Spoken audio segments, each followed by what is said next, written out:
Shalom, shalom. This is a new Yeshua Israel, Hebrew on the Island too.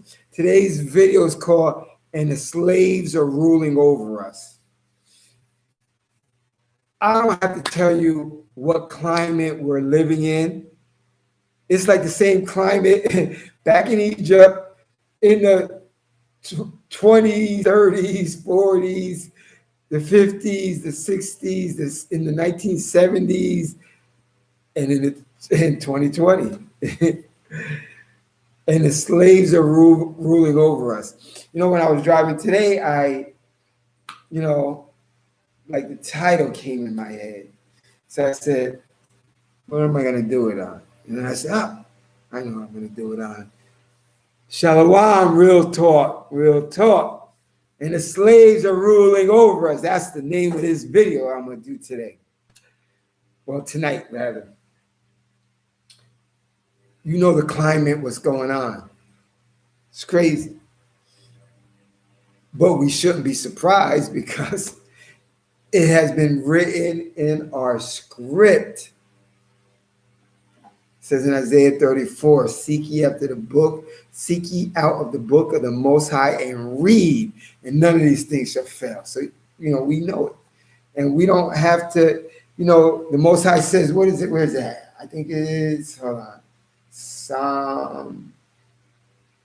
Isaiah 26. I think it's Isaiah 26, Psalm 37. Hold on, let me get it. That's one of the new verses I was learning. Hold on.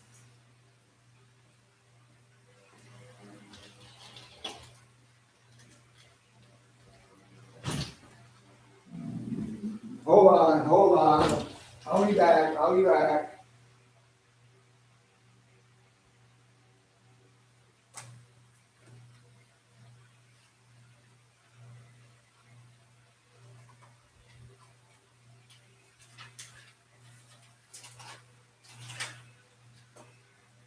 You know what?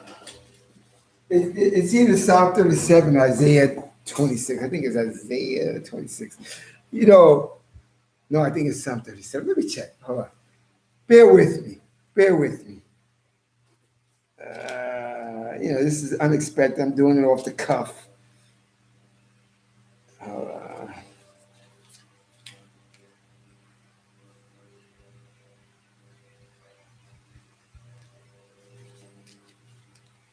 I'm doing it off the cuff. That's why I like writing my videos. So I have everything. In order. Things are not in order. Hold on. A little longer. No, okay. Anyway, I think it's Psalm 37. I don't want to read through all the 30-something, 40-something verses to find. I think it's Psalm 37. I think it's Psalm 37 or Isaiah 26. One of the two.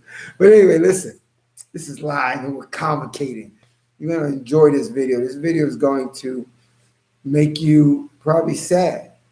It made me sad. And it made me sad.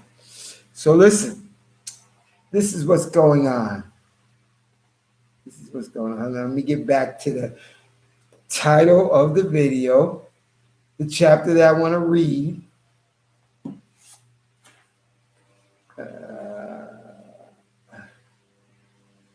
Okay. We're here. Okay, real talk. You're the only one still in the room. Hi, I knew you. You're in the room. How you doing? Anyway. And the slaves rule over us. I love to convocate for you guys and women that when we get right to the point, scram, beat it. Go somewhere else, right? Scram, beat it. We're convocating with the brethrens and the sisters like we're supposed to, like we're commanded in the Tanakh. The climate of the world is terrible. As Solomon said, there's nothing new under the sun. Do you know that you're a king and you're a queen, a princess. Real talk, you're a king or a prince. But the crown has fallen from your head. Due in part to our foreparents back then and us today. 2/3, and we fall off the horse, you know. And I think where it comes out the best, you find that in Lamentations 5. And I'm going to read the whole Lamentations 5. We're not going to be like the Christian church and read one line and then have the choir and the gay choreography director or choir director in pink clothes and tights and shit start singing for 4 hours. We don't have none of that here. This is Hebrew on the Island too. Torah and Tanakh-based Israelites. We keep the law. We have only one Elohim. We only have one Redeemer. We only have one Creator. We only have one Savior, and that's the God of Abraham, Isaac, and Jacob. We strive to keep the laws. So enjoy and be sad at the same time. And when I show that video, I pray the lights don't go out, the electricity don't go out. You watch that video, you listen sharply. It's gonna, all of it's real, and it's gonna make you sad. And it's when you see those people in the audience, as Deuteronomy 7 says, when the Most High brings our enemies into our hands, don't have pity on them, don't have mercy on them. You see their sad heathen faces, they will still make you a slave. They still want you as a slave, really deep down in the heart. It's very bad. And it's really sad. And that's why I picked Lamentation 5. Woe is us, for the crown has fallen from our heads. Now the slaves rule over us. Just look around. Just turn on the internet. Watch the news. Now the slaves rule over us. There's nothing new under the sun. The slaves are ruling over the divine ones, the Israelites, under King David. King David's the divine one, and we're under him. Now the slaves are ruling over the divine ones. Woe is us, for the crown has fallen from our heads. The good note of it is, this world system, is coming to an end. I don't know exactly when, but it is. And the Most High is going to put the crown back on our heads after he puts the crown back on King David, who's coming back, and the old Israelite law keepers, they're coming back too. Ezekiel 37. Lamentations 5. Lamentations 5. Remember, O Lord, what has befallen us. Behold and see our disgrace. Our heritage has passed to aliens, our homes to strangers. We have become orphan and fatherless. Our mothers are like widows. We must pay to drink our own water, obtain our own kindling at a price. We are hotly pursued. Aren't we hotly pursued in this society? Exhausted, we are given no rest. We hold out a hand to Egypt, to Assyria for our fill of bread. Our fathers sin and are no more. Our fathers sinned and are no more, and we must bear their guilt. Slaves are ruling over us. So when you look around, Israelite, those are not your equals. Those are not your neighbors. Those are not your brothers. Those are, in Lamentations 5:8, this is their title, slaves are ruling over us, with none to rescue us from them. See, it's us against them. We get our bread at the peril of our lives. Because of the sword of the wilderness, our skin glows like an oven with the fever of famine. They have ravished women in Zion, maidens in the town of Judah. Princes have been hanged by them. They're hanging us right now. There's nothing new under the sun. Read that in Ecclesiastes. No respect has been shown to the elders. Young men must carry millstones, and youth stagger under loads of wood. The old men are gone from the gate, the young men from their music. Gone is the joy of our hearts. Isn't the joy of your hearts gone? And I don't even live in America. The joy from my heart is gone because I love the brethren. I love the Israelites. I love the sisters. And I know what they're doing to them there. I get a little taste of it. But remember, I'm 55 years old. I had a big taste of it for a long time. I used to walk to the park with my sisters and my friends, sisters and brothers and friends, in a town next to the town I used to live in, New Jersey. And they had actual street signs that says Negroes are not allowed in this neighborhood. Street signs. I've been through the trials. And I had a crazy job working with 300 of them. Wild beasts. Okay, the majority of them. There's a couple good ones, but the majority, since a couple good ones are very small in number, I just say all of them. The old men are gone from the gates, the young men from their music. Gone is the joy of our hearts. Our dancing is turned into mourning. Just look around. Look what's going on. The crown has fallen from our heads. Woe to us that we have sinned. And we have sinned. All that has befalled us is righteous. It's the righteous justice from the Most High, the Ancient of Days, the God of Abraham, Isaac, and Jacob. There's only one L. As he says, I think in Isaiah 45, he says, I'm God, and I'm alone. I'm divine, and there's none like me. I know the end from the beginning. I know what's to come. We sinned against him.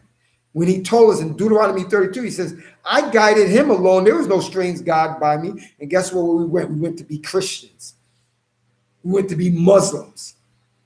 We wanted to be like the Grecians, the Romans, like the present day Americans and Europeans and Russians and Czechs and New Zealanders and whatever. And he said, oh, yeah? In Deuteronomy 2, Deuteronomy 32, he said, oh, yeah? He said, you made me jealous. Going a whoring after those demons. I'm paraphrasing. After their culture. Forsaking the precious covenant that we were in. No, it's a marriage type of relationship with the Most High in Israel.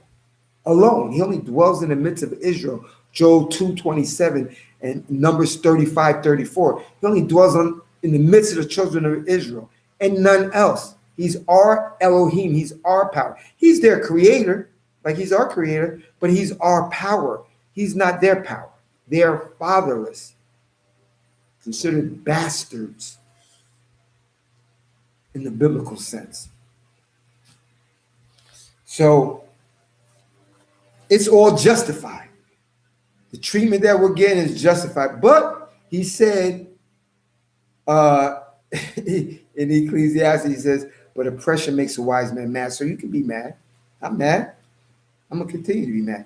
And he said in Deuteronomy 32, he says, since you went a whoring, broke this precious covenant that I made with your forefather Abraham, Isaac, and Jacob, I'm going to make you jealous. I'm going to put a foolish nation and no people over you.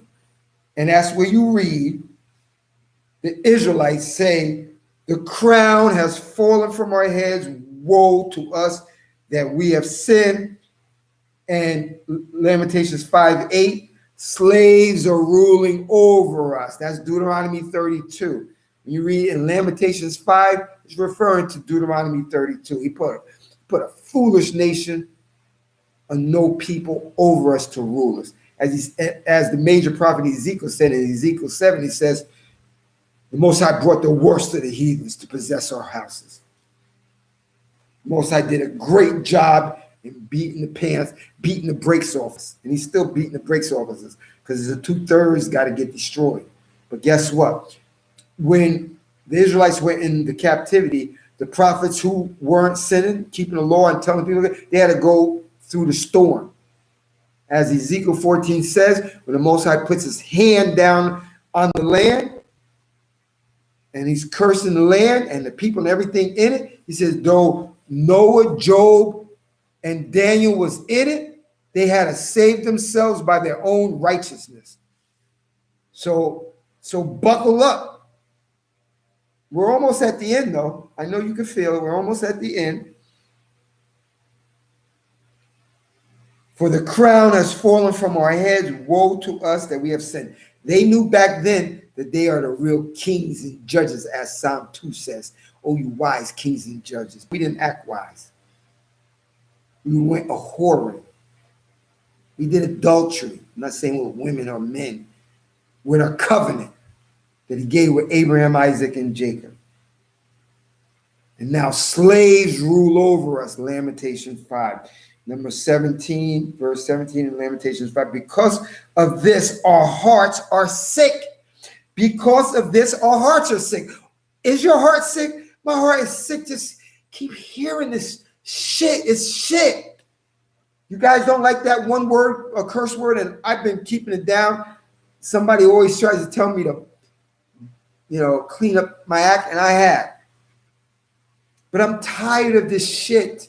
Seeing it, hearing it, experience it makes me sick. What's going on in America and Europe, and even a little bit here, they're scared of me. They're here too, not at the big numbers you got over there. Sick of it. Because of this, our hearts are sick. Because of these, our eyes are dim. Because of Mount Zion, which lies desolate, jackals prowl over it. And you guys, and you Christians that don't know the scriptures, and remember Psalm 147, 19 and 20. You heathens don't know the scriptures. You don't know when they're using analogies, metaphors, motifs. Those jackals are you, heathen. Because of Mount Zion, which lies desolate, jackals. Jackals are beasts of the field. You guys are the devil that the Bible speaks of. You are the little Lucifers in Isaiah 14. And you're the jackals here in Lamentations 5. Don't be so butthurt. Don't be so sensitive. I just said heathen Gentiles. I wasn't race specific. Okay? You don't know who I'm talking about. But I'm talking about the heathens. Because there's Israel and then there's everybody else. That's how it goes. Most High is the most racist entity that ever existed. He's for one people group. Amos 3, 1 and 2, he said, out of all the peoples of the earth, only Israel have I known. You don't know you Negroes. And I mean the 2/3 Negroes. No, I mean you heathens, you other nations. He don't know you. He only knows Israel. Deuteronomy 10, 15, he said, I had a delight in your fathers, the Israelites. He said, I had a delight in your fathers to love them and their seed after them. Out of all the people on the face of the earth, even until this day. He's only dealing with the Israelites. He's racist. He's the biggest racist. Thank you, Most High. Hallelujah. Verse 19 of Lamentations 5. But you, O Lord, are enthroned forever. Your throne endures through the ages. Why have you forgotten us utterly, forsaken us for all times? They're asking the question, have you forsaken us for all time? No, he hasn't. You just have to read more of scripture. Remember, Isaiah 28. It's precept upon precept, line upon line, here a little, there a little. When you read Isaiah 14, he says he's going to have mercy on Jacob and yet choose Israel and set them in their own land. And the strangers that are with him, cleaving to him, he says, we're going to take them, bring them to our houses in Zion as servants and handmaidens. We're going to rule over our oppressors who oppressed us, and that's how it's going down. Take us back, O Lord, to yourself. It's Lamentations 5. And let us come back, renew our days as of old. We were the kings and judges back then. For truly you have rejected us bitterly, bitterly raged against us, and he has bitterly raged against us. Take us back, O Lord, to yourself, and let us come back. Renew our days of old. That's Lamentations 5. I love the scriptures. You love it. It's sad, but you can rejoice at the same time because this is the playbook. The Most High said, we're in Amos, I think it's in Amos 3. It says he doesn't do anything without revealing it first to his saints. In Isaiah 45, he said, Jacob is my servant and Israel are my saints. You know, that's so when the saints come, the Christians, you can forget about it. The only saints that are most high are Israelites, physical blood Israelites. And those are the only Israelites are Negroes. We fulfill all the curses of Deuteronomy 28, Leviticus 26, and no other people group on the planet fits those curses. You can't just be an Israelite because you want to, or you had a dream. Sorry. It's only dealing with one chosen, holy, set apart, peculiar treasure of a people. And that's the people that you hate. All you heathens. We can go to China, they hate us. We can go to Japan, they hate us. We can go to Australia, they hate us. We can go to all parts of Europe, they hate us. We can go to Russia, they hate us. We can go in America, they hate us. They hate us here in the Dominican Republic. If you have a little money, you slide. So I've been sliding a little. I don't have a lot of money, but sliding a little. They hate the Haitians like crazy. We fit the curses, the Negro, and nobody else. And forget about that crazy. You Messianic Hebrews, you got another guy, Jesus and Black Arrow. You guys are finished. You're just like Christians. That crazy 12 tribe chart. Forget about Indians and Hispanics, because there's something called pre-Columbus and post-Columbus. They lied to you in school because they've been trying to hide our identity, our illustrious biblical identity. Because we're the best. Nobody's near us. It's us and them. We're the kings and judges and priestly nation. Everybody else is slaves, servants, serfs. Fitting. Heathens are demons. We are the Israelites. The awakening has begun, not even just begun, it's almost in full swing. And don't get worried, Negroes, that, there's still a lot of Messianic Hebrews and a lot of Negro Christians. Remember, there's 2/3. Most High is destroying them. Zechariah 13. 2/3 he's going to destroy them. 1/3 he's going to bring through the fire. Give you a test. Give me a test. But rejoice, because at the end of the test is our heaven. It's not up there. It's not on this earth. It's going to be renewed, and the earth is bigger than you think. They've been hiding and lying everything. Land's behind the poles in the Arctic. There's no snow over there. They lied like crazy. And the sun is not a planet. It's not a rock. It's plasma. We can't land on it. Listen, you're dealing with Lucifer. I was here for you. And what man? Oh, Lucifer, you have fallen from the heavens. That means just heights. You have done all these evil and wicked things. And what man has done this thing and shaken the earth? Lucifer is a man. That's who you're dealing with. Lucifer is the biggest liar. All your history books are lies. We're the Israelites, the Negroes.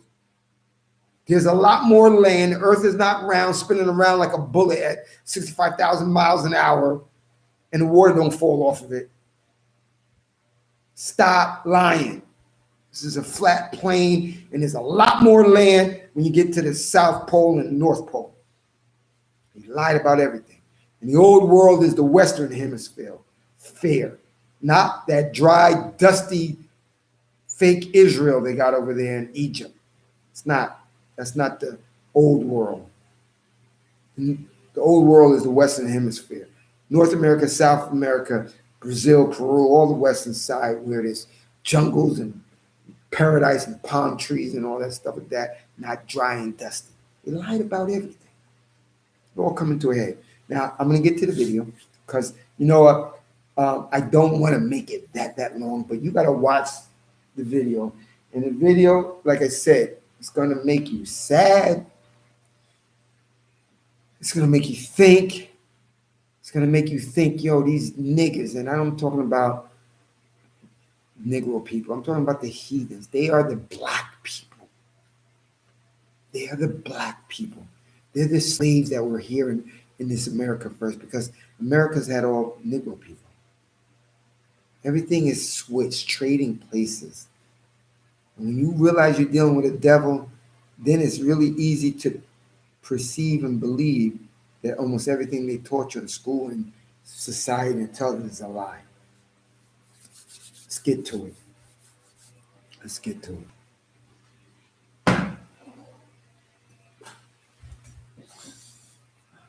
I gotta play it from my phone because I don't have picture in picture. I can't do any of that. And I don't upload no more videos and then make my video and then upload it to YouTube because the electricity goes out every once in a while. It'll go out right when I'm trying to download a video. And it takes me 3, 4, 5 hours to download one 15-minute video. It's crazy. So I just go live streaming all the time. Watch this video. And bear with me. Here we go. Remember what we read. Lamentations 5. For woe is us. The crown has fallen from our heads. Now slaves rule over us. Take a look what the slaves did to us and what they're still doing to us. They have totally robbed us of everything, not just our heritage, of all the money and possessions and precious things of the world that really belong to us. You're going to see it now. Okay, here we go. Hold on, let me blow this up. You know what I'm going to have to do? I'm going to have to turn off the fan and make sure it's up high. Sorry I have to set it up like this, but this is the only way that I can get this thing going. Okay, here we go. You turn off the fan so you can hear the volume. Really good. And while the video's going, I'm going to heat up me some food, because for those that can sit through this video, sit through it, who want to learn and who wants to, put on pause Netflix and watch something about your history. They lied to you about everything. Here it goes. 13% of the entire American population was enslaved by 1860. Can I see a show of hands? How many people understood that slavery was that pervasive? And maybe some, and that's good, but you know what? I guarantee if you knew that, you didn't learn it in high school. Sorry, and you it's didn't learn blurry. it in college. You learned that somewhere else.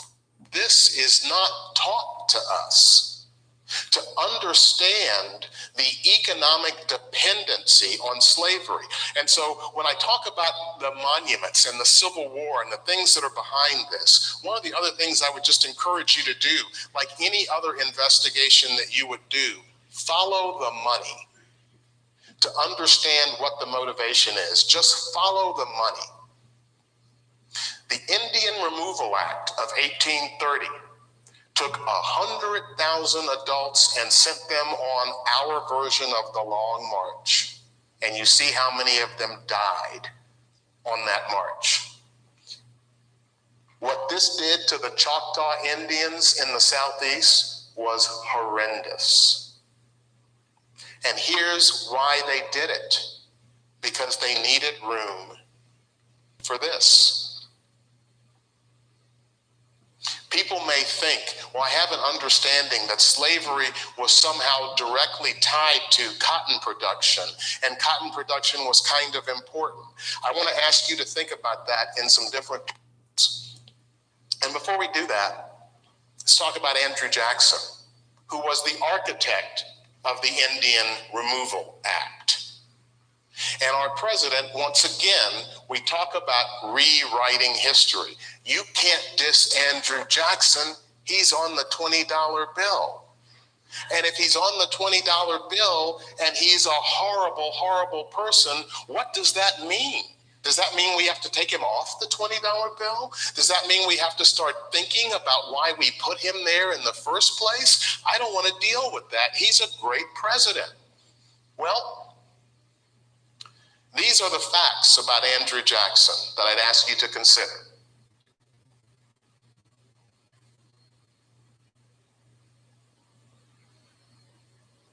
And that third one especially. And I want to give you a little bit more detail about that. But here's what our President of the United States has said about Andrew Jackson. And I'm going to read this. Had Andrew Jackson been a little bit later, you wouldn't have had the Civil War. He was a very tough person, but he had a big heart. And he was really angry that he saw what was happening with regard to the Civil War. He said, there's no reason for this. The problem with it is, the first problem, that Andrew Jackson was dead 16 years before the Civil War started. And I know it is. It's like, are you kidding me? But it's like as funny as a heart attack, because there are people who believe this. And this is part, you're saying like, oh, that's ridiculous. Nobody believes that. We are in 2017 and we're having a debate about what the Civil War meant. If you think that who controls the past is not important, you are wrong. Think about the arguments that we're having in this country today, and it's because the past has been concealed. This is one of the most amazing books you will ever see, written in 1839, Slavery as It Is. And the only thing these people did was to go to newspapers, cut out articles about slavery, and put them in a book. That's why they called it Slavery as It Is. And so I want to show you the real Andrew Jackson, because he had a slave that ran away and he wasn't having that. So he put an ad in the newspaper, stop the runaway, and he offered a $50 reward. That's not what I want to talk to you about. It's the end of this newspaper advertisement put in by Andrew Jackson near Nashville, state of Tennessee. And this is what it says. If you find that slave, $10 extra for every 100 lashes any person will give him, to the amount of 300. When people say folks didn't fight the Civil War about slavery, they were about defending slavery. This is years before the Civil War. Is slavery as it is. Everyone knew that this is what slavery was about. There weren't any questions about it.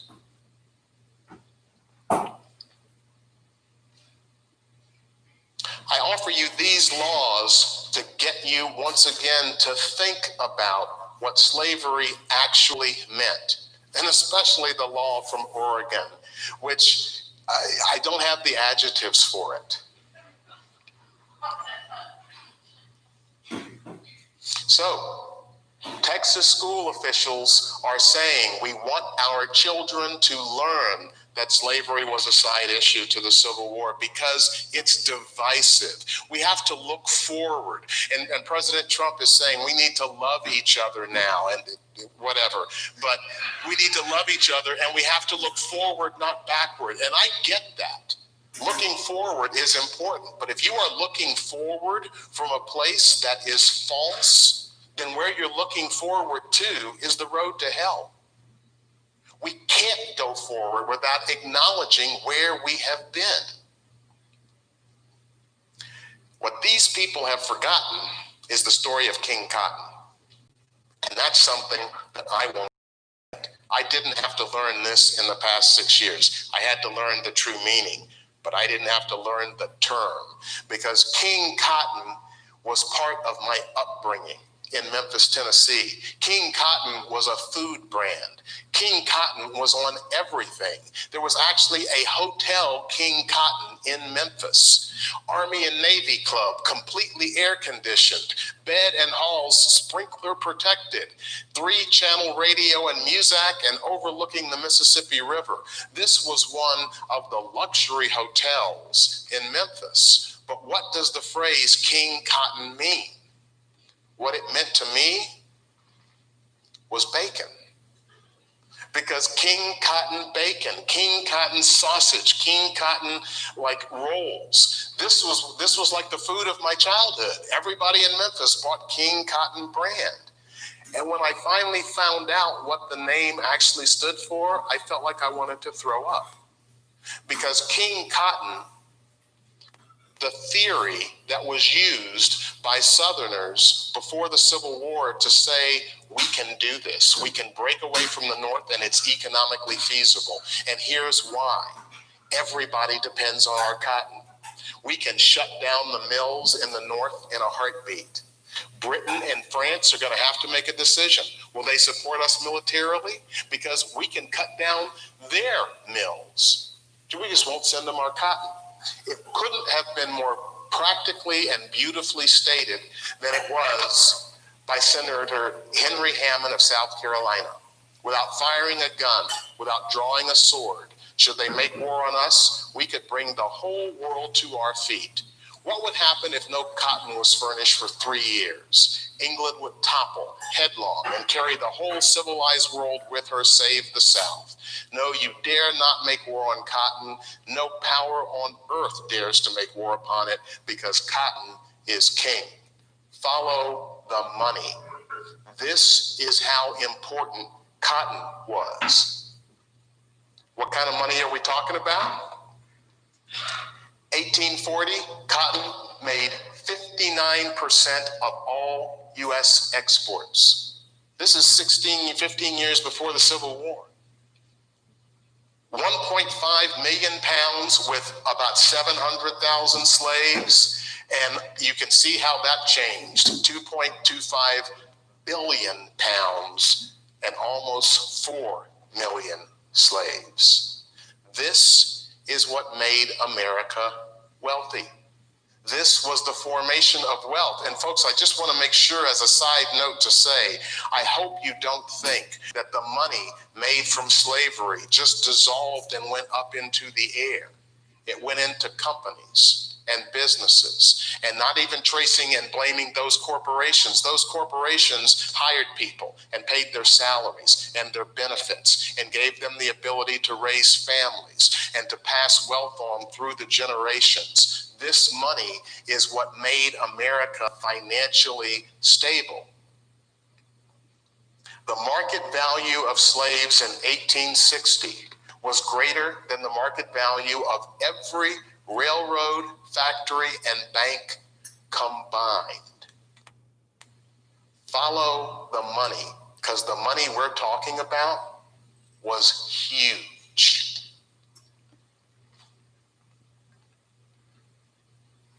Think about the role of slaves and trade and slave labor in the economy.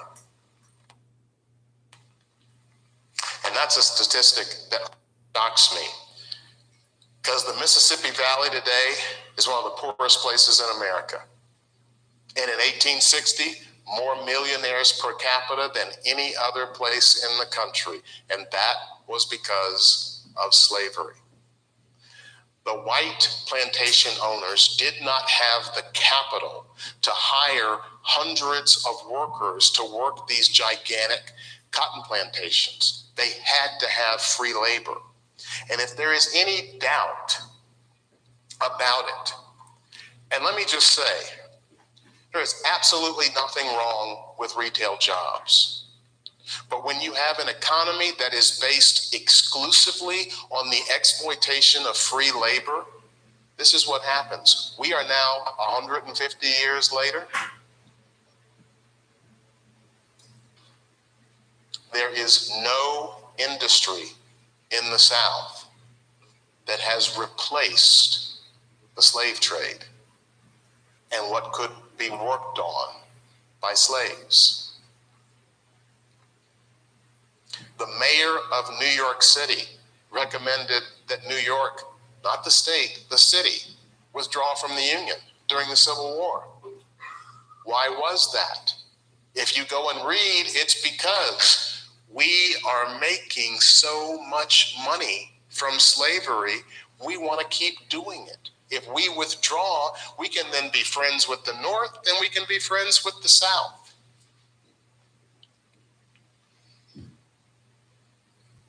They are saying it to you as plainly and as directly as they can. And so the people today who say the folks honored in these monuments were not fighting for slavery, my response is, I understand that that's what you want to believe.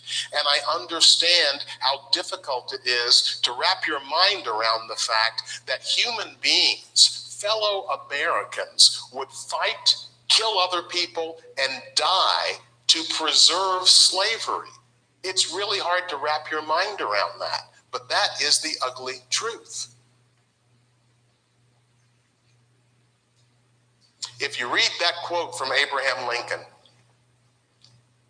I was raised to understand that Abraham Lincoln was my savior. I was taught that Abraham Lincoln freed the slaves because he knew that slavery was an abomination. Abraham Lincoln said on many occasions, if I could preserve the Union and keep slavery, I'd do it. If getting rid of slavery is what it takes to preserve the Union, I'll do that too. What his goal was to preserve the Union. And I just want you to know that the debate about reparations for slavery is a completely false debate. First of all, go back to 1988 when Ronald Reagan was in office. Passed with almost no dissent was a bill giving $20,000 to every Japanese American family that was interned during World War II. That was absolutely appropriate. $20,000 doesn't even begin to compensate those families for what was taken from them, for what they lost, and for being essentially imprisoned for the term of World War II. At least it was some acknowledgement that what we did was wrong. If you talk about reparations for slavery, $20,000 for 4 years of internment, what is it for 256 years of slavery? And here is the kicker. Reparations were already paid because in the Emancipation Proclamation, Lincoln set aside $1 million for DC slave owners to be compensated for loss of property. This is our history.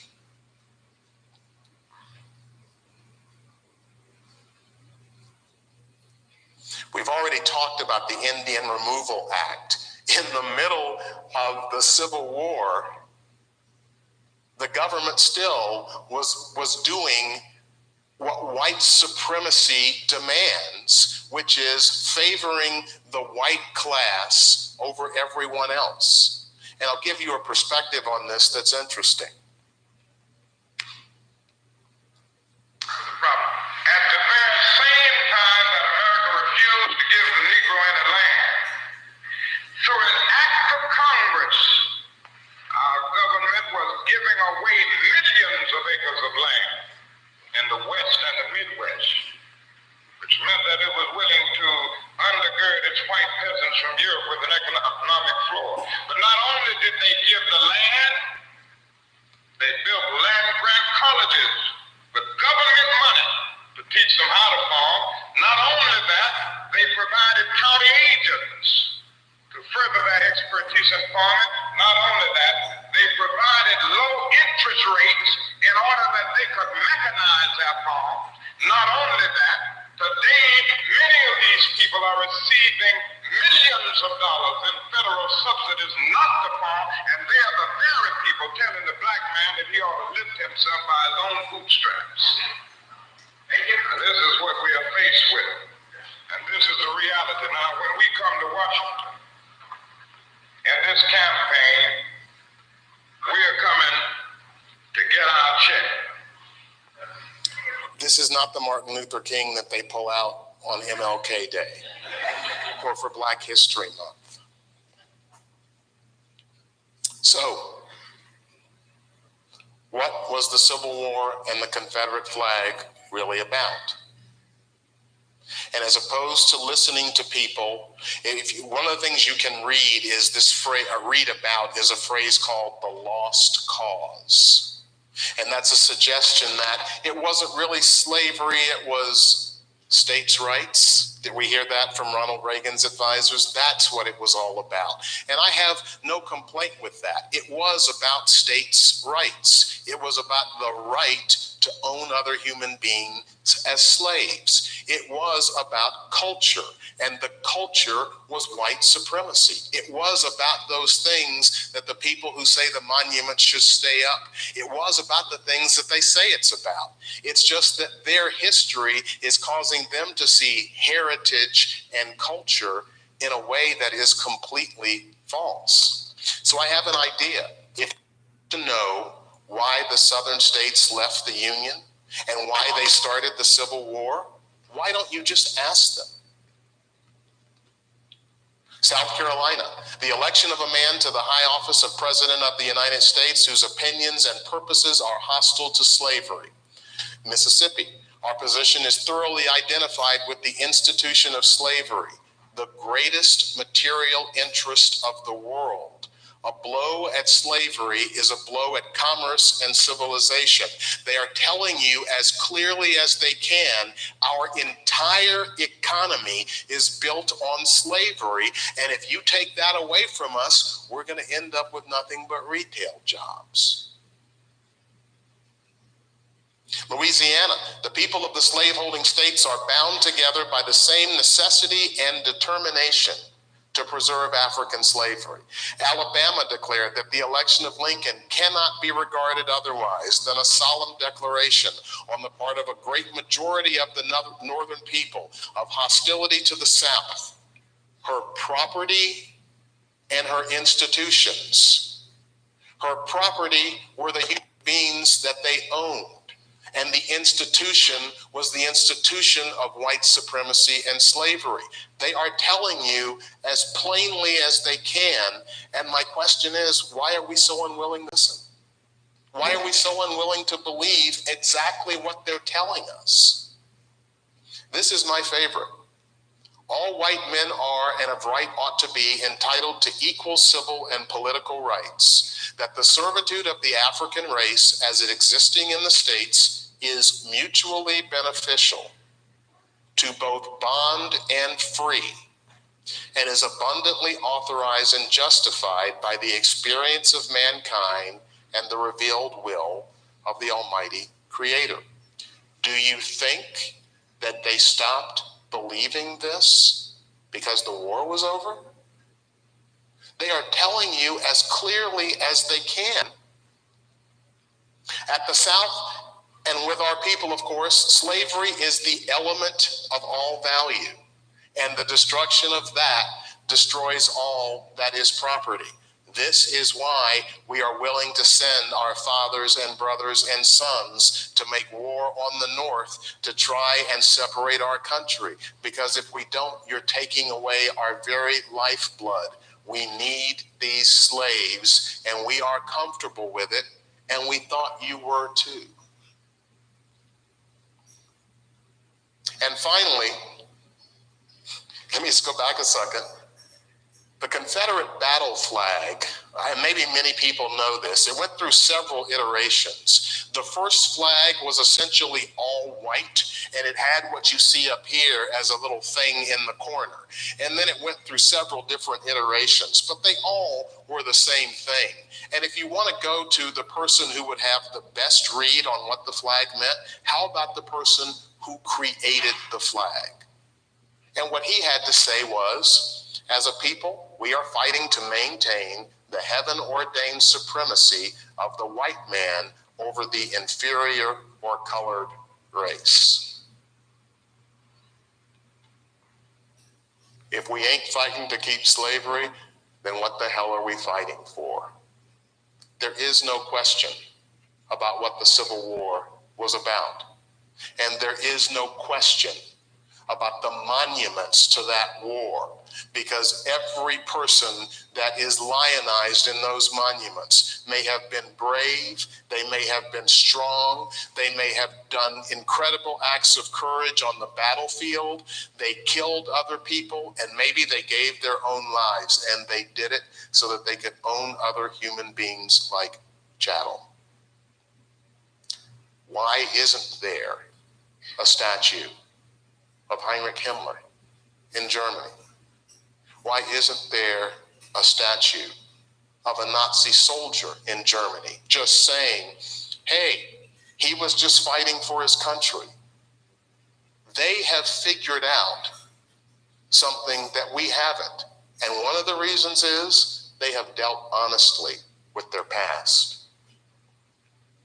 So, these monuments, this publication is put out by the Southern Poverty Law Center. I would encourage you to get it. You can get it online. It has amazing information about the monuments that have been erected in America and where they are and when they were put up.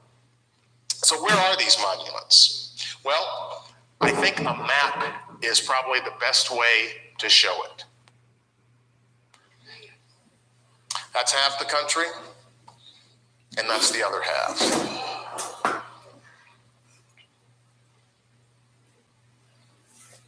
I'm sorry So the you top can't 10 see all that, states but just with listen. the most monuments. And here are some facts that come from their study. About 1,503 monuments, and they're still counting. They haven't gotten them all. 109 public schools, 80 counties, 9 official Confederate holidays, and 10 United States military bases. Can you imagine that? At a United States of America military base housing U.S. soldiers that is named for a person whose glory came from being a traitor to the United States and killing U.S. soldiers? Why don't we have Osama bin Laden at the World Trade Center?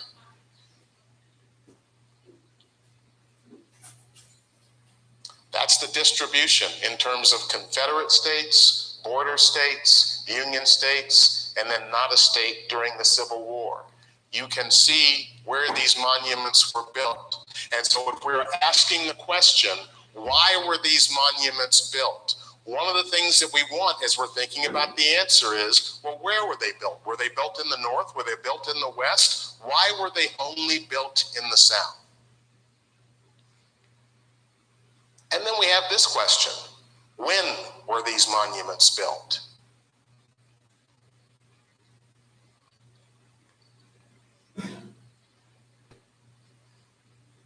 There were 2 spikes between the end of the 1800s and about 1921, and then essentially during the Civil Rights Movement. These monuments weren't built right after the Civil War. These monuments weren't built by people who were directly related to and lived with the people that died in the war. These monuments were built by folks who never knew the men that they were lionizing.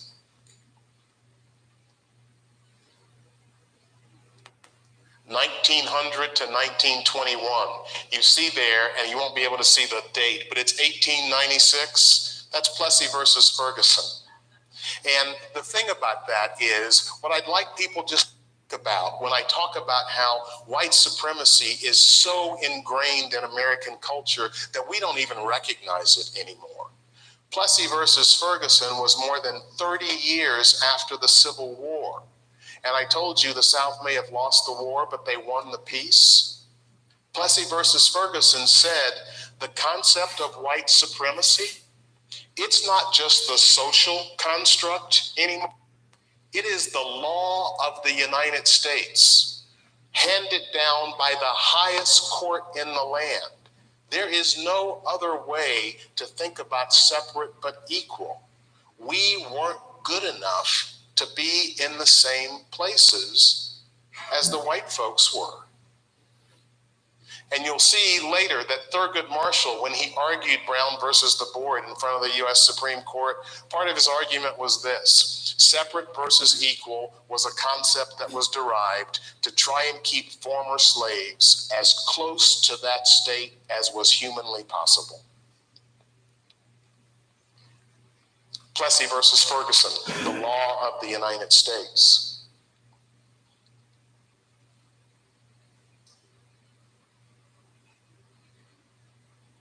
A 7-1 decision. And so now we're talking about, so there's a spike in these monuments being built. What else was going on at the exact same time in America? Well, this is one of the things that was happening.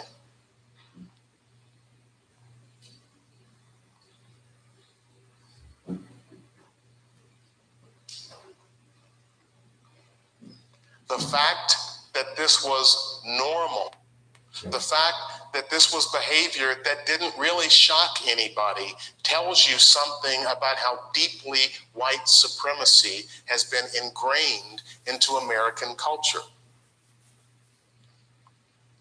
Several years ago, I heard people on TV saying, this was one of the greatest movies ever made in the history of American film.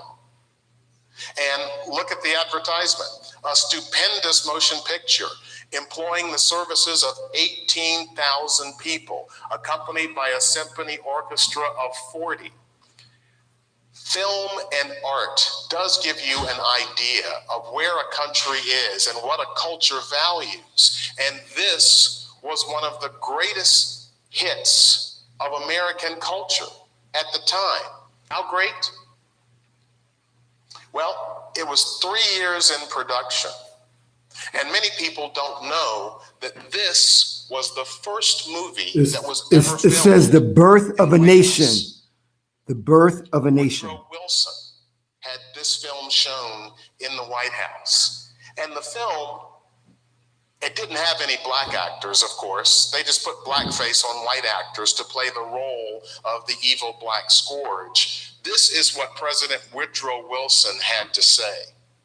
The white man housed by a mere instinct of self-preservation until at last there had sprung into existence a great Ku Klux Klan, a veritable empire of the South to protect the Southern country. That is the President of the United States. And he is speaking to a populace in America that's saying, we get it.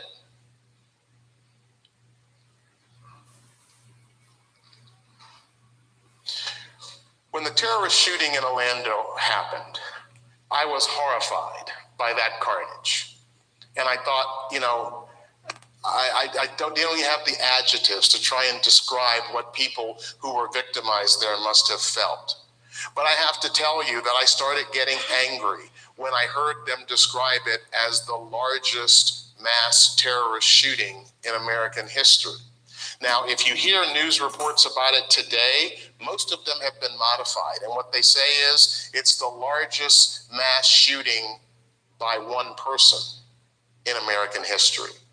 Because what came to mind for me were these. Can I see a show of hands? Who when people was taught about any of this? It says the East Street massacre, Tulsa, Oklahoma I see massacre. One hand in this entire studio. How about in college? Tulsa, Oklahoma. Grad school. Why weren't we taught this? Why don't we know this? Mob kills many Negroes. Dead in East St. Louis may reach 250. Homes were set on fire and white people simply stood outside with rifles and picked black folks off as they came out of their homes. And I have shown this in a number of speeches I have given around the country. And it wasn't until maybe a couple months ago that I talk about hiding in plain sight. I never even saw this until somebody pointed it out to me. The first bale of new cotton crop was sold at auction for $1,500 on the floor of the New York Stock Exchange. 1917, and cotton was still king. in the South.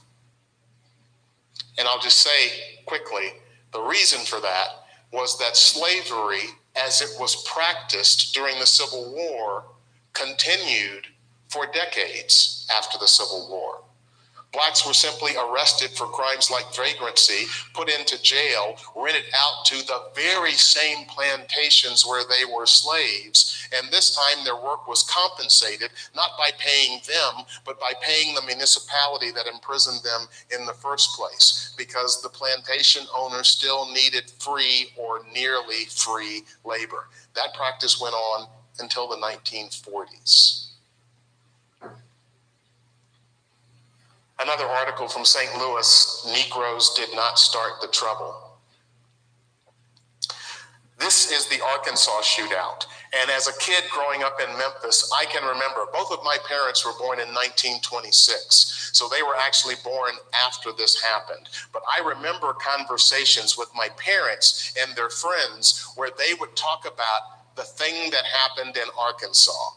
And it wasn't until I was much older that I finally found out what it was. And I said, you know, Mommy, Daddy, why wouldn't you tell us? Why did you refer to it that way?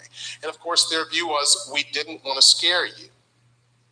The thing that happened in Arkansas was that a whole bunch of black folks got together in a church to talk about trying to unionize. And when you have a large group of black people together, remember those laws from Virginia? You could get whipped for gathering in a group. Well, the white police responded. Everybody had guns. 2 police officers ended up getting killed. That's how many black folks were arrested. And this was from the newspaper just about 7 days later. The trouble at Hoopspur and Elaine, those are towns in Arkansas, has been settled. The soldiers here to preserve order will now return to Little Rock within a short time. No innocent Negro has been arrested. And those of you who are at home and at work have no occasion to worry. Just remain at work just as if nothing had happened. Stop talking, stay at home, go to work, don't worry. By October 31st, 122 people had been charged with crimes. By November 5th, the first 12 had been tried, convicted, and sentenced to death. You can imagine what happened to everybody else. They either pled guilty, and at the end, some were released because they hadn't done anything. And the white newspapers will tell you that nearly 250 people died in Arkansas. The black newspapers will tell you it was more like 800, because many of the bodies were simply pushed into the Mississippi River, and so they weren't recovered. And finally, this, 1921. The black community in Tulsa, Oklahoma was one of the most prosperous communities in America, and the whites there decided they weren't gonna have it. So they simply burned it to the ground. Almost 300 people killed. That's what was going on at the exact same time. Was this explosion of Confederate monuments, an explosion of thanks and praise for people who had done nothing other than fight to maintain white supremacy and slavery. When you think about when these monuments were built and what else was going on in America, it tells you something about the motivation. So how about that second, 1947 to 1968?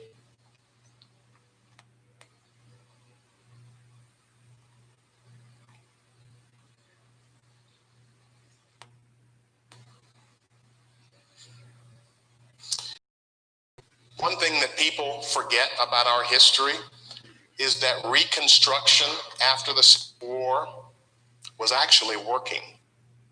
There were over 2,000 black elected officials in America.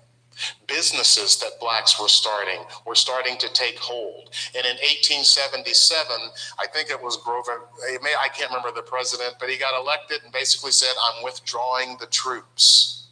In 1876, there were 125,000 black registered voters in Louisiana. In 1878, that number dropped to 5,000. And if you're wondering about the flag, it had essentially been dead and buried until 1948, when Strom Thurmond brought it back with the Dixiecrat Party. And once again, they are telling us as clearly as they can what they are about and why they're waving that flag. The party's purpose was clear: we stand for segregation of the races. This is from the editor of the Augusta, Georgia Courier in 1951. Folks, they are saying it as plainly as they can. And yet we are still having a debate in this country about what this stuff means. So Brown versus the Board in 54, and we all, those of us of a certain age anyway, remember some of these images. And I told you about Thurgood Marshall's argument to the U.S. Supreme Court. And of course, when we think about the legacy of white supremacy, we recognize that public schools in America are more segregated today than they were in 1954. That's not by mistake. That's not by accident. Understand that this is now 89 years after the Civil War. And this is the first time that the law in America, I'm not talking about the society and the social acceptance, but 89 years after the Civil War, it is the first time that the law in America says Black folks are human enough that they can sit in the same classroom with us. What does that tell you about how deeply ingrained white supremacy has been in America?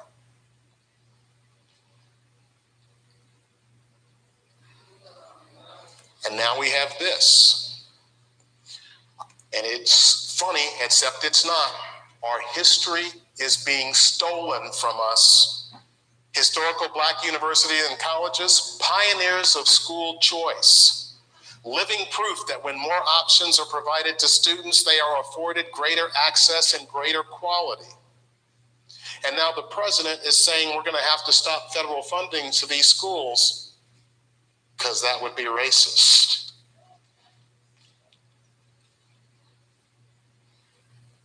I want to laugh when I read this, but what I remember is this is the tactic that was used by the South to rewrite history about what the Civil War meant. The reason they are doing it now is because it has worked in the past, and it will continue to work unless we're going to do something about it. So this is going to be a disturbing image. That's the image that his mother made sure showed up on newspapers around America in 1955 They're or 56. showing Timid And there are ear. many people that will say that that picture, that image, was one of the major sparks of the civil rights Where movement. they electrocuted that young And black what boy I for looking believe at a about white that woman. picture is that America, mostly white America, had a naked lunch moment with race. It didn't last long, but there was a naked lunch moment where they looked at this picture and said essentially something like this: I know those colored people are causing problems, but I didn't sign up for this. This is where they electrocuted him and his face is all messed up.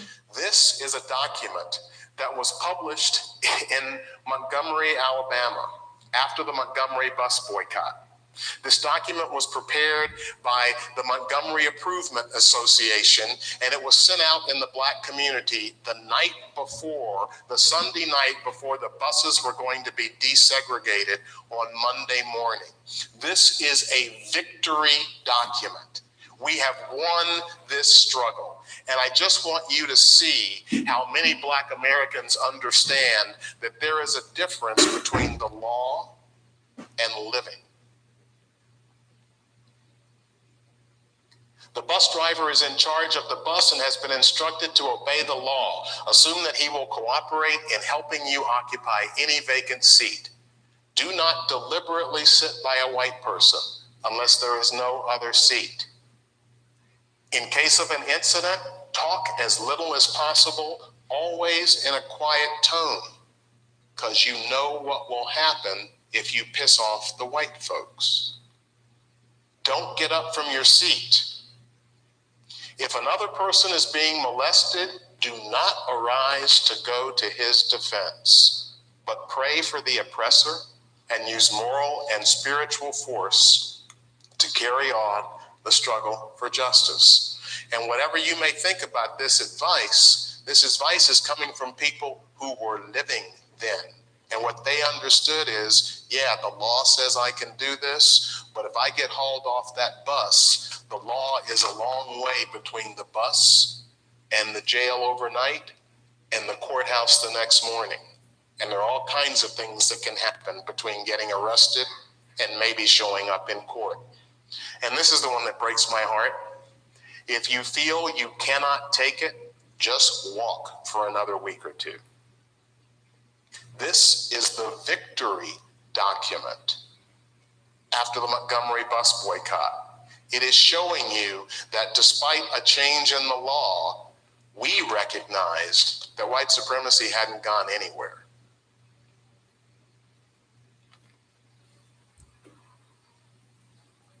These are law-abiding, God-fearing, good Americans who are saying, we are not bigots. We are not racist. We just don't want the black people in our communities. So that happened in 1963. And remember, I am going through this to try and show you the events that were happening at the same time that this second explosion of monuments in the South to Confederate heroes was being built. And then this happened in 63. Segregation today, segregation tomorrow, segregation forever. And just a few weeks later, the Confederate flag was flying over the University of Alabama. I agree with segregation. And in September of You have to be away from 1963, these devils. these four girls got blown up in this church. You're showing the girls that got killed in the church in the South. This was the young girl that survived. And if you want to see the faces of people who have directly experienced terrorism, you don't have to go to the 9/11 photographs. You don't have to go to the first World Trade Center bombing. You don't have to go to Oklahoma City. These are the faces of people watching the bodies being taken out of the church. And these faces know what terrorism is. They're showing you pictures of the black women standing in front of that church that got blown up.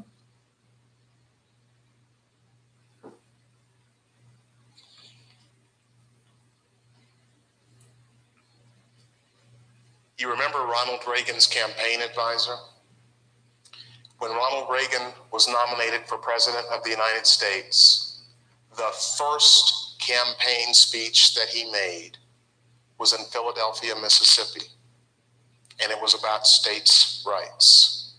And I guarantee you, the people in Philadelphia and Mississippi knew exactly what he was talking about.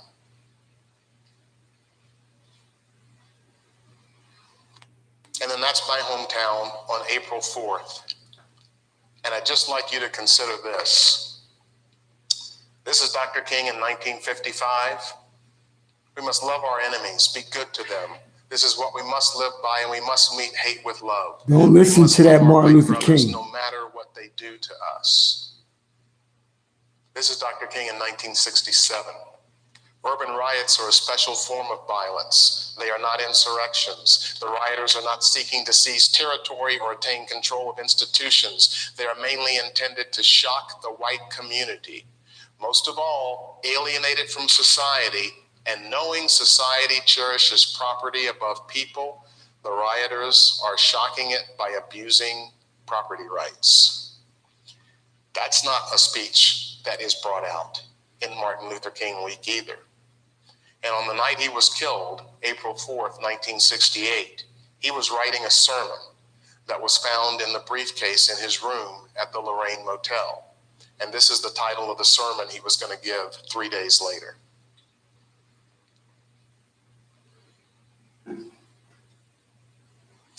This is what was happening as the second explosion of Confederate monuments was happening in America.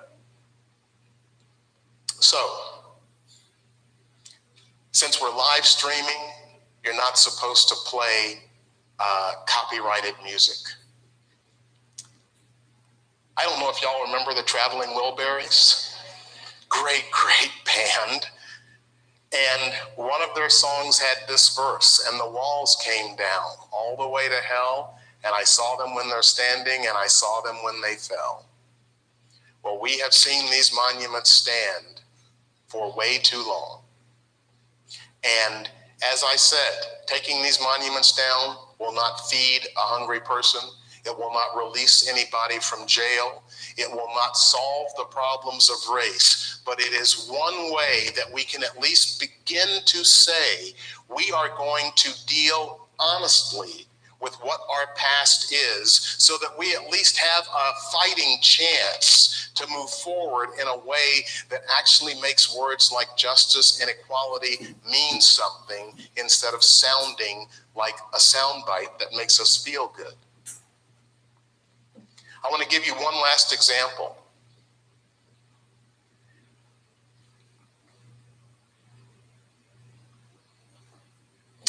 This is the website, the website for the Robert E. Lee Memorial, 2 days before Charlottesville, Virginia.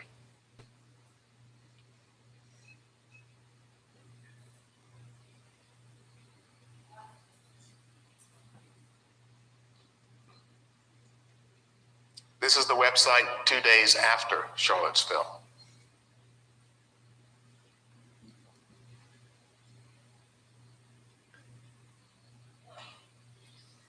They're reading. I'm sorry you can see it. Is not a true reckoning of our history. This is simply a continued attempt to water down the truth about Robert E. Lee. And I say this once again, I know he has living descendants, and I am not saying this to offend them, and I apologize if this causes pain to them. But Robert E. Lee made his choices. And as W.E.B. Du Bois said, he's got to live with them. And those choices were strength and physical valor, but moral cowardice. So some of these statues are coming down. They're being removed in the dark of night because the city officials don't want to remove them in the day because there might be disputes, there might be violence, there might be fighting. My only point is this: there is a movement in America that has not been in existence in my lifetime.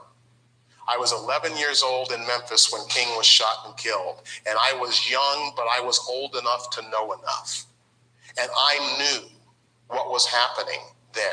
I heard the discussions that were going on in the civil rights movement because they weren't discussions in a history book. These were discussions that were going on when my mother and father walked out the door in the morning. My father was an educator, my mother a homemaker, and they were deeply involved in the civil rights movement. And what I'm telling you is the discussions about racial equality that were going on then are nowhere near as deep, as intense, and as revealing as the discussions that are going on today.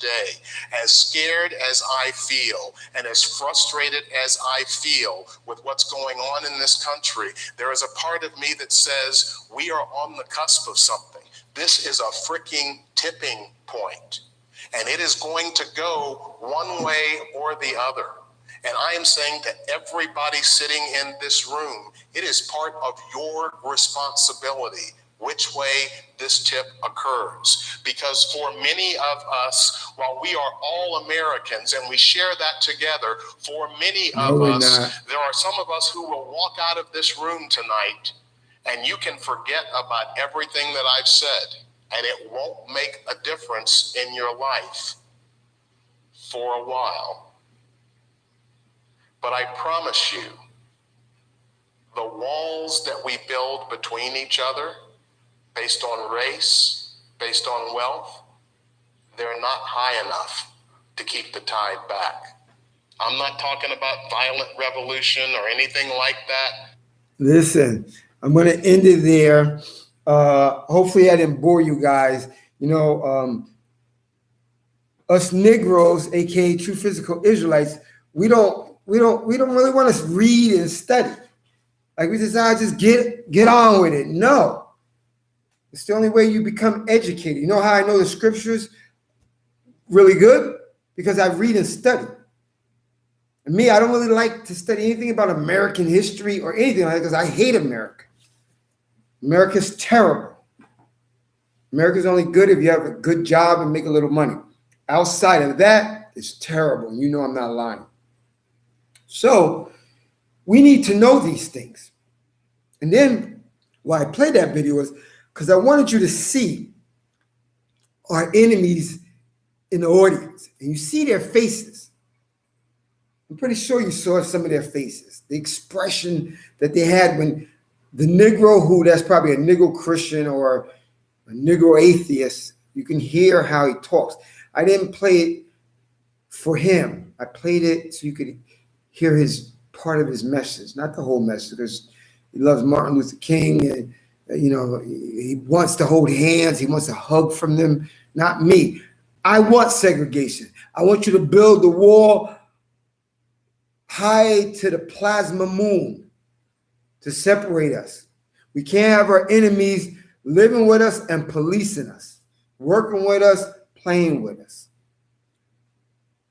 Their works, their actions are just evident that we can't be with them. You make a beautiful, prosperous city in Tulsa, town, whatever. They ain't having that. They ain't having no Negroes with pianos in their house. You burning that shit. That's who you working with. Most High said in Ezekiel 7, I sent the worst of the heathens to possess your house. Scripture is proving itself. It's real. Who is ruling over us? The worst of the worst. And I can't wait till it ends. I don't know about you. You know, some guy said something about reparations, not just this guy, one of these other guys on television. He was like, each Negro should get 350,000 American dollars for reparations. Maybe that's the calculation. Maybe it's, to me, I think you owe me millions. And for all my Torah Tanakh bases, you owe us millions. All of us should be millionaires. Because when you make something and interest piled on top of interest, it just goes through the roof. And you know those devils are never going to say they're sorry. And they're never going to give us anything but the word nigger and those sweatshirts from that store that says smartest monkey in the jungle. That's all they're going to do. Nigga. Get a job. You're shiftless. Gangbanger. Super predator. That's what they're going to give us. So, listen. Show no mercy to the one that has not given any mercy. I can't wait for this all to end. I don't know about you. I'm fed up with this shit. But I know it's cursed. I know I must be patient.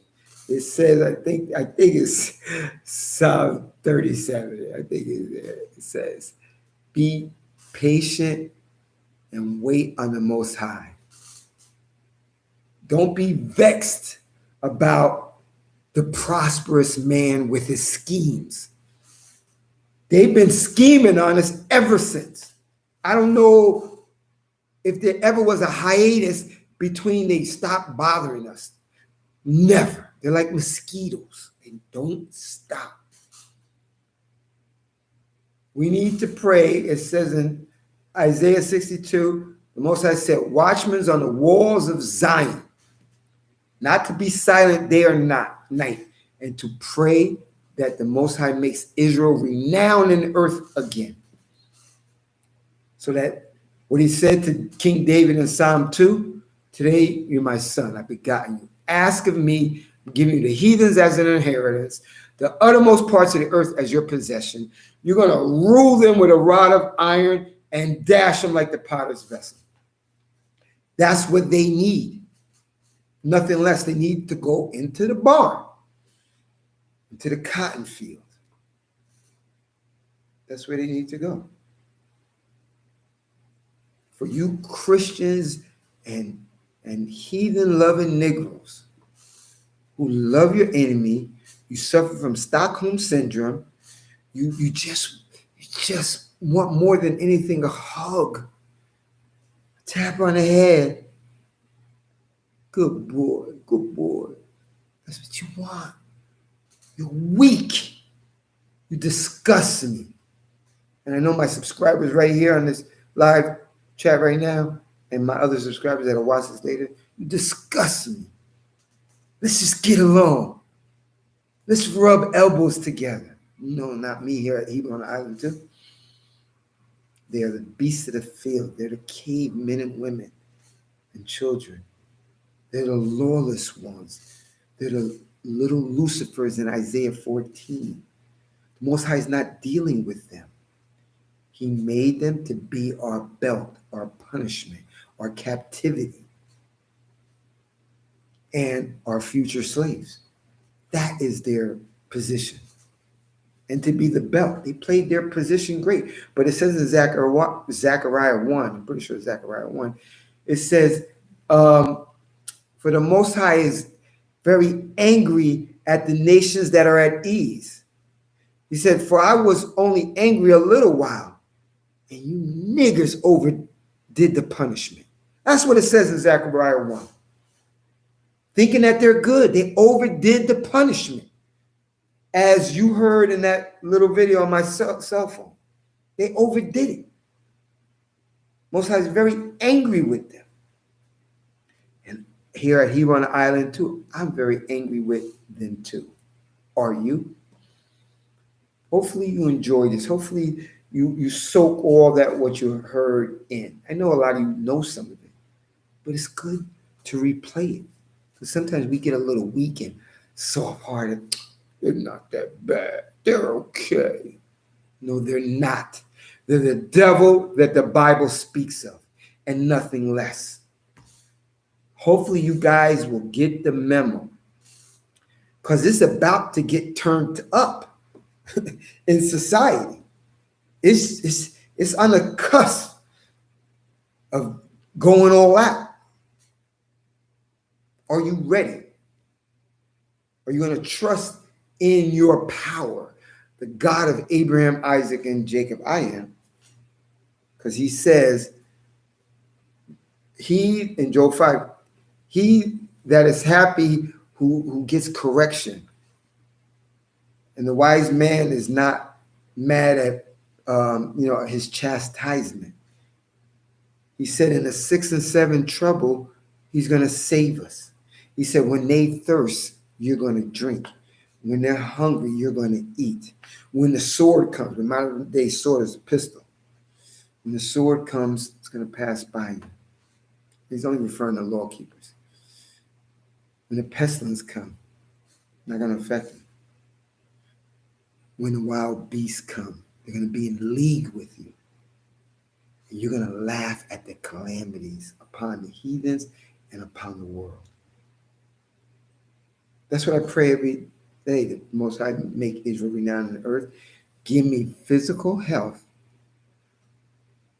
from the top of my head to the soles of my feet, inside and out, so I can witness. And I pray for you guys. You don't even realize that. I pray for all the Torah and Tanakh-based Israelites that the Most High bless us with good health. Doesn't have to be superior health, just good health. Enough to keep us standing on our feet, mobile, and so we can do this.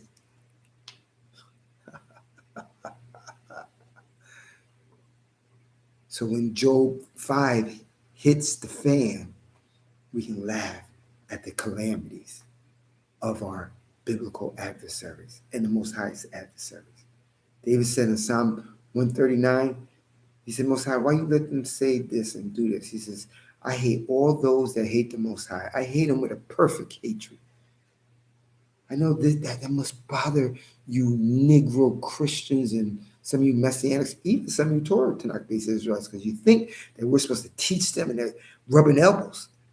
Apparently, you don't know the scriptures. That's why I tell you guys, some of you guys get mad when I say it. There's not that many Torah Tanakh-based YouTube channels. I'm one of them. Out of maybe 5 or 4, I don't know, or under 10, or I don't know the number, but I know it's very little. I had Torah Tanakh-based Israelites saying, we need to teach them and bring them in. We ain't against them, we're against the other ones that are bad, but then they could come in. But that's not in the script. Script is from Genesis to Malachi. It says in Psalm, Psalm 50:15. He said, I'm paraphrasing, Psalm 50:15. He says, what do you have to do with my laws in your mouth? My code in your mouth? What do you have to do with it? He said, I don't want my law and code in your mouth. He's talking to the heathens and those 2/3 that are bad. Psalm 147:19 and 20. He gave his word to Jacob, his statutes and judgments unto Israel. He has not dealt so with any other nation, and for his judgments, they don't know him. That's why the psalmist says in Psalm 79, pour your wrath upon the heathens, for they have not known you. But you Negroes, come on, we can teach them. They're equal with us. Okay, maybe they don't get all the promises, but we can treat them good. And then, no. Born in chains, bread and water. But very good vitamins so they stay healthy, so they can work a lot and sleep a little bit. Very few Torah and Tanakh Israelites trying to stay on the good old path in Jeremiah 6:16. As for the old way, as for the old path, which is the good way, and walk therein. That's the path Abraham was on, Moses was on, King David was on.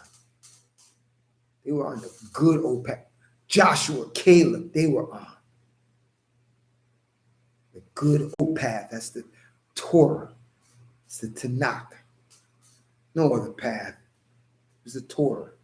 You only really need, listen, we have the Nevi'im, which are the prophets, and the Ketuvim, which are the writings. We wouldn't even have had that if everybody just kept the law, which is the first 5 books.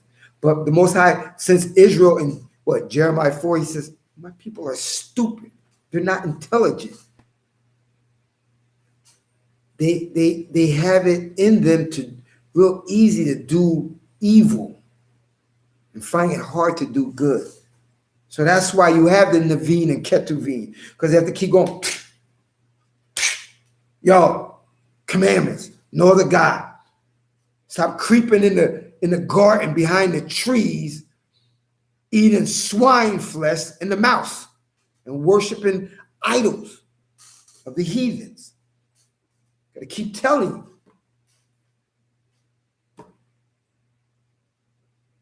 Israel, as I did my last video, game on. Get ready. Get ready. Whether it's months from now, a year from now, a couple years from now, whatever, be ready. And the first way you get ready is Ecclesiastes 12:13. For the conclusion of the whole matter, the sole purpose of man is to fear the Most High and keep his commandments. And if you listen to our brother Joshua, our foreparent, in Joshua 1, he says, be strong and of good courage. Meditate on the Most High's law day and night. Don't turn to the left or the right. Then you will prosper and have good success. Because when you read Deuteronomy 30, it says, while you're in your captivity, when you receive and experience the blessing and the curses, repent your wicked, demonic, sorcery type of ways and return to the Most High. Reverence him. Only walk in his way. Only praise and worship him. Keep the code. The code is the commandments. And then you will have good success. So put the love of the Most High back in you and your children. And you'll be more prosperous than your foreparents. You have the whole game plan. You have the whole game plan. It's called the Tanakh. You have it. Most High said he ain't doing nothing without advising his saints, his prophets. And here it is. It's right here. Get to work, Israel.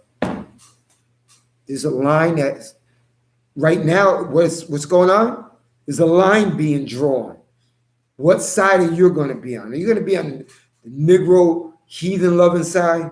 Are you going to be on the Negro Christian heathen loving side? You're going to be on the side of the Messianic Hebrews, which are all pagan worshipers, idolaters, abominable. They have another way, another testament, another God, another Savior, another power, another Redeemer. You're going to be on that side? Choose up. Tribe up. It's getting serious. Get ready. This is the new year from Israel. He on an island too. Mosquitoes will get me. See? Get me. Pop, pop, pop, pop, pop. Can't even see it. Just like our heathen enemies. You know which one I'm talking about, the apex one. They just don't stop. Keep biting me on my foot, my ankle. Hopefully this was edifying. This is the new year from Israel. He on an island too. Until next time. And for you guys out there who said this video is long, scram. I told you to scram in the beginning. I don't need you. Scram.